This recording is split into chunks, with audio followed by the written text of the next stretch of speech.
Hello guys, আপনারা কেমন আছেন? আশা করি সকলেই ভালো আছেন। আর এই আমগুলো দিকে মোর জিব্রায় পানি আইয়া পড়ছে, কিন্তু তা সওয়াও যাইবে না। আর লেবু দেখতে আসেন, যে ঠাডা পড়া গরম পড়ছে, এতে লেবু শরবত এক্সের খাওয়া দরকার। কারো লাগলে মোরে ফোন দেবেন। মগো ছাদে 2-3টা ফুল উঠছে, কোনো মাইয়া মানুষ চাইলে নিতে পারেন, আম্মেগোর জন্য এক্সের ফ্রি, কোনো টাকা লাগবে না। মোর মন চাইতেছে এক্সের বাতাসে ওড়তে। আইসগো এত শখ করে ছাদে আইলাম, কোনো মাইয়া মানুষ মোর সোহে পড়লে না। আম্মেগো সোহে পড়ে কিনা দেখেন তো।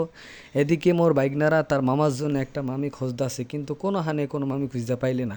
মুই ডাইক্কা বললাম, এখন ডিজিটাল যুগ, মামি খুঁজতে পাওয়া যাইবে না, অনলাইন অর্ডার দিতে হইবে। এই কথা হইন না মোর ছোটো বাইক না এক্সের হাসতে আছে। আইসগো ছাদে এক্সের বাতাসে মোরে উড়াইয়া লয়ে যাইতাছে। মোর কাছে এক্সের ভালো লাগতাছে, মোর মন চাইতাছে ছাদে থাহি।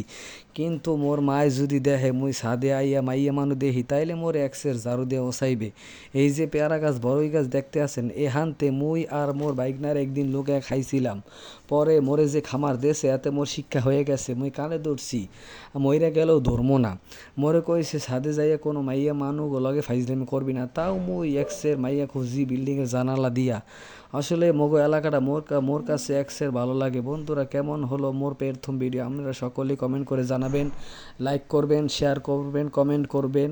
সকলেই ভালো থাকবেন আশা করি। আসসালামু আলাইকুম ওয়া রাহমাতুল্লাহি ওয়া বারাকাতুহু।